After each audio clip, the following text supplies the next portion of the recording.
Everyone, myself Lakshmi and welcome to प्रेरणात्मक कहानियाँ with Lakshmi. आज की कहानी है एक सेठ जी की। सेठ जी भगवान को नहीं मानते थे, लेकिन फिर भी उनके पास उनका मन चाहा सब कुछ था। बड़ी बड़ी फैक्ट्रीज, बड़े बड़े बिजनेस, बस भगवान को नहीं मानते थे। और उनकी फैमिली उन्हीं के अपोजिट थी, जो भगवान को लेकर काफ़ी आस्तिक थी, हमेशा पूजा पाठ करती रहती थी। एक बार जब सेठ जी फैक्ट्री का काम खत्म करके शाम को घर पहुंचे तो देखा परिवार वाले भगवान की पूजा करने में लगे हुए हैं। तो सेठ जी बिना कुछ कहे अपने कमरे में चले गए। बस नौकर को कहा कि उनके लिए एक कॉफ़ी ले आए। सेठ जी अपने कमरे में गए और नौकर को कॉफ़ी बनाने के लिए भेजा। सेठ जी को अचानक से सीने में एक दर्द उठा। सेठ जी ने नौकर से कहा, कॉफ़ी छोड़ो, पहले डॉक्टर्स को बुलाओ। उस सिटी के बड़े बड़े डॉक्टर की टीम आई। सेठ जी को देखा, सेठ जी को कुछ भी नहीं हुआ था। डॉक्टर ने कहा कि आपको तो कुछ भी नहीं हुआ है, लेकिन सेठ जी ने कहा कि मुझे अंदर से कुछ अजीब सा लग रहा है। तो डॉक्टर ने कहा कि आपको तो कुछ भी नहीं हुआ है। सेठ जी ने कहा, आप मुझे दवाई दे दीजिए ताकि मैं थोड़ा अच्छा फील कर सकूं। डॉक्टर ने दवाइयाँ लिख कर दे दी। सेठ जी ने नौकर को दवाई लाने के लिए भेजा। नौकर दवाई ले आया, खाना भी बनाया और सेठ जी खाना खाकर वापस अपने कमरे में चले गए। सेठ जी कमरे में तो चले गए, लेकिन उन्हें नींद नहीं आ रही थी। काफ़ी रात तक वो बस करवटें बदलते रहे। करवटें बदलते बदलते उनकी नज़र उनकी घड़ी पर गई तो देखा रात के 3 बज चुके थे, लेकिन उन्हें अभी तक नींद नहीं आई थी। सेठ जी ने सोचा शायद बंद कमरे की घुटन की वजह से ऐसा हो रहा है। उन्होंने सोचा ठीक है, थोड़ा गार्डन में चलते हैं, वहाँ देखते हैं। सेठ जी गार्डन में गए।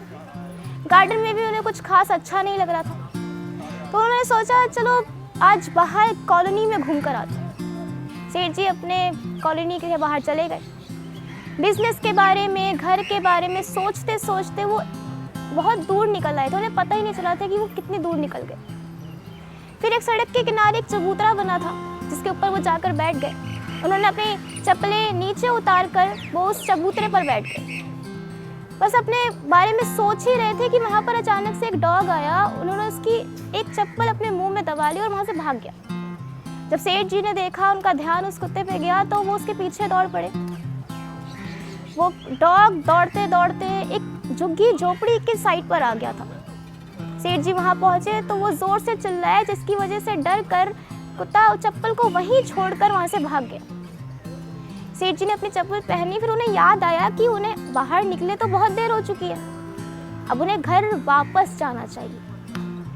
फिर जैसे ही वो अपने घर आने के लिए मुड़े, उन्हें एक औरत के रोने की आवाज़ सुनाई दी। उन्होंने सोचा कि कौन रो रहा है। फिर उन्होंने सोचा कि उन्हें क्या मतलब है, उन्हें घर चलना चाहिए। जब उन्होंने 4-5 कदम वापस बढ़ाए ही थे, फिर उनके मन में एक और ख्याल आया कि एक बार देख लेते हैं, शायद कोई ज़रूरतमंद हो। सेठ जी ने पलट के देखा तो एक घर के अंदर से किसी औरत के रोने की आवाज़ आ रही थी। सेठ जी ने दरवाज़ा खटखटाया तो उस औरत ने दरवाज़ा खोला। कंटिन्यूसली बस वो औरत रोते चली जा रही थी। सेठ जी ने कहा, माफ़ कीजिएगा, लेकिन मैंने आपके रोने की आवाज़ सुनी। आप क्यों इतनी सुबह सुबह 4 बजे रो रही हैं? उस औरत ने कहा कि मेरी एक बच्ची है जो बहुत बीमार है। डॉक्टर ने कहा अगर उसका ऑपरेशन नहीं हुआ तो उसकी बचने के कोई चांसेस नहीं है, लेकिन मेरे पास इतने पैसे भी नहीं है कि मैं उसका ऑपरेशन करवा सकूं। सेठ जी ने कहा कि रोने से क्या होगा, रोने से क्या आपकी बेटी ठीक हो जाएगी, और इतनी सुबह सुबह 4 बजे रोने का क्या मतलब बनता है? तो उस औरत ने कहा, मैं रो तो इसलिए रही हूँ क्योंकि कल एक बाबा जी आए थे। उन्होंने कहा कि सुबह 4 बजे उठ के रोना, तुम्हें ज़रूर कहीं ना कहीं से मदद मिलेगी। सेठ जी ने जैसे ही ये बात सुनी, उनका दिल पिघल गया।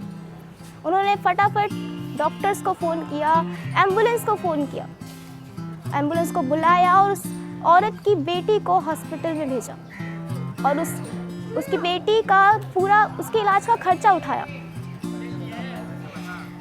सेठ जी की बेचैनी तो उसी वक्त ख़त्म हो गई थी जब उन्होंने डॉक्टर्स को फ़ोन किया था।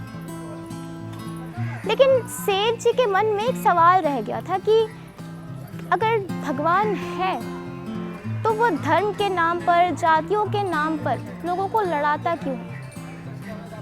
अगर है तो कल वो बाबा जी उस औरत के पास पहुँचे और खुशकिस्मती से आज सुबह 4 बजे उनके कहे अनुसार मैं वहाँ पहुँच गया उस औरत की मदद के लिए। क्या सच में इससे ये साबित होता है कि भगवान है, ऊपर वाला है? सेठ जी के मन में बस यही एक सवाल था जिसका जवाब उन्हें शायद नहीं मिल पा रहा था, लेकिन उनका मन ज़रूर हल्का हो गया था उस औरत की मदद करके। वो बेचैनी जो उन्हें अपने घर में महसूस हो रही थी वो ख़त्म हो गई थी। क्या हम लोग ऐसे हैं? क्या हम किसी अनजान की मदद करते हैं? अगर कोई हमें रास्ते में रोता हुआ दिखे तो क्या हम उसकी मदद करते हैं? आप जानते हैं, किसी ने बड़े कमाल की बात कही है कि भाव बस से भगवान, जहाँ भाव होता है वहीं भगवान होते हैं। बस दूसरों की मदद करते चलिए, मुस्कुराहट को बांटते चलिए। आप दूसरों की मदद करेंगे तो ही भगवान आपकी मदद करेगा। आप दूसरों के साथ मुस्कुराहट बांटेंगे तो ऊपर वाला आपकी मदद ज़रूर करेगा। और इसी के साथ मैं लक्ष्मी अब आपसे विदा लेती हूँ। मिलूंगी अगले एपिसोड में। तब तक के लिए सुनते रहिए प्रेरणात्मक कहानियाँ विद लक्ष्मी।